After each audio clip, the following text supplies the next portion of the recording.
Hello, my dear students. Good morning to all. Hope you all are well. Dear students, in our last class, we discussed about the properties of matter. Is it? Did you remember that one?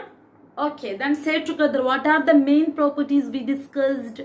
Yes, what are they? Hence, we have to just revise the properties of matter through the diagram. Okay, so look at the diagram.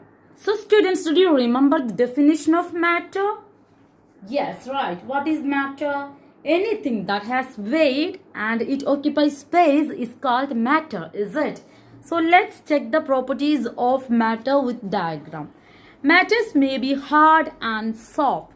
We can say the example like stone and cotton ball. Okay. Then matters may be breakable and unbreakable. Okay. When we are taking the glass, it is a breakable thing, right? But when we are taking the coin, it is a unbreakable. Okay. The next property of matter is matter may be opaque, transparent and translucent. Okay, more about it we can study in today's class. Okay, then matters are soluble and insoluble. Okay, these all are the different properties of matter.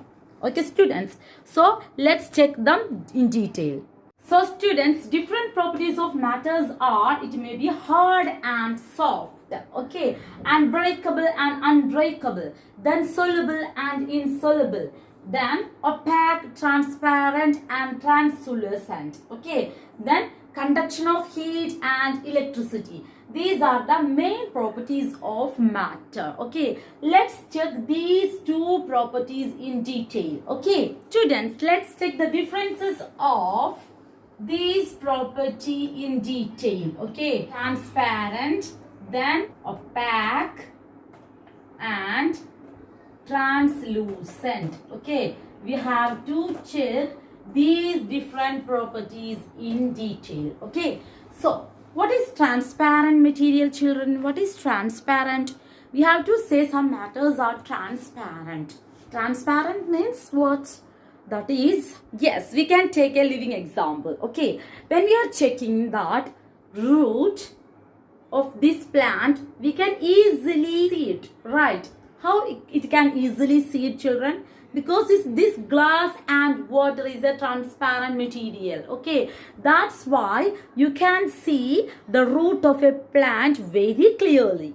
Is it, children? So glass and water also example for transparent material. Okay, so students, we have to write the definitions like that. Materials that allow light to pass through it. Okay, that is transparent material. That's why we can see that roots easily. Okay, and when we are checking the swimming pool, we can see the tiles of that swimming pool very easily because water is a transparent. That's why we can see the tiles of the swimming pool. Okay, and example we can say like that, glass and water is an example for transparent material. Okay, next we can check about the opaque material. Opaque, check the spelling, O-P-A-Q-U-E. Opaque material. What is opaque material?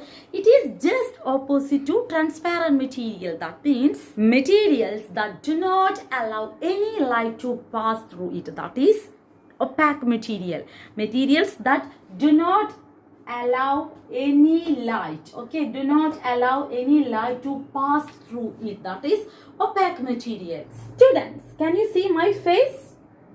I'm explaining about opaque material. Materials that do not allow any light to pass through this. Okay, so this bag is an opaque material. That's why you cannot see my face. Okay, so understand? Okay, so we can say example like that bag or book, whatever it is. Okay, these are the opaque materials. Okay, next we can check what is translucent material.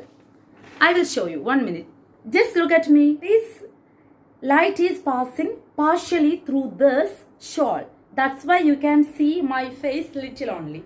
This is translucent material. Clear? So students, what is the definition of translucent material? Yes. Okay, tell me. That is material that allow some amount of light only. Okay, materials that allow only some amount of light. Okay, that is translucent material. Example like that, butter paper. Okay, butter paper or like some tissue papers and and glass, okay, colored glass. These also example for translucent material. So students, hope you clear about transparent, then opaque and translucent material. Is it, children?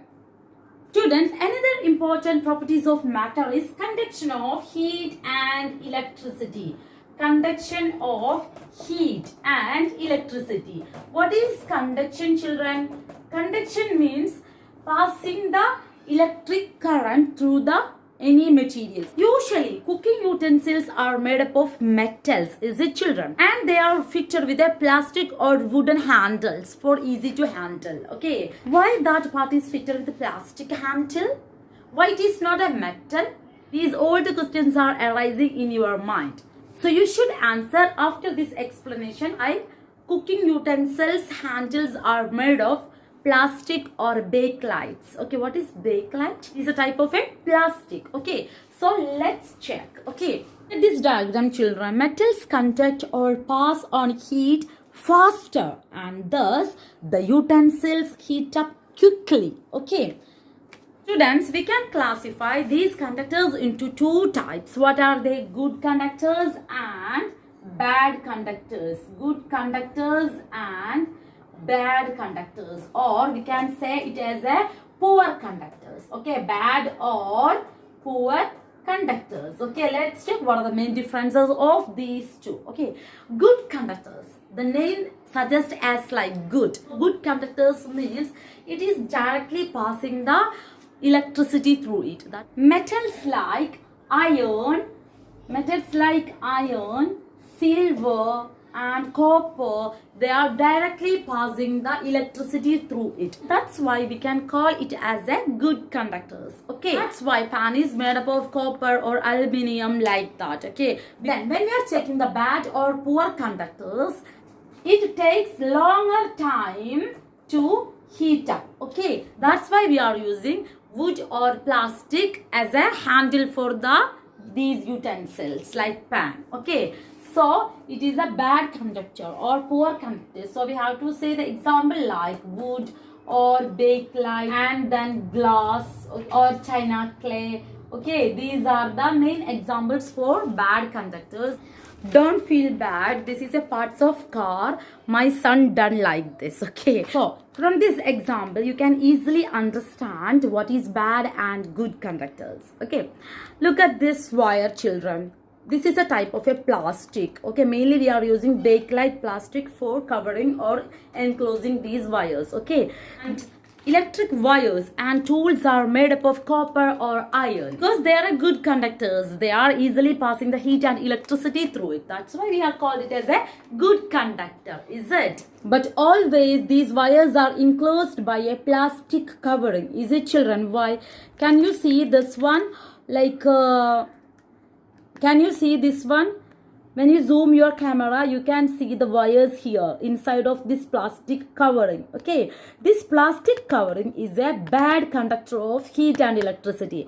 But this wire, okay, of the plastic covering, you can see the copper wire. This is good conductor of electricity. Okay, here this plastic covering is a bad conductor, but inside of it we can see the copper or iron like metals.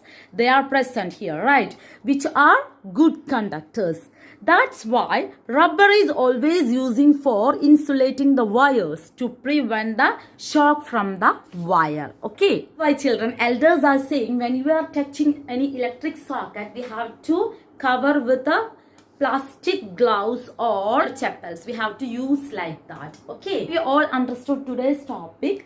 In this class we discussed about different properties of matter. Okay, so all should have to read the chapter at least 3 times and learn the different properties of matter.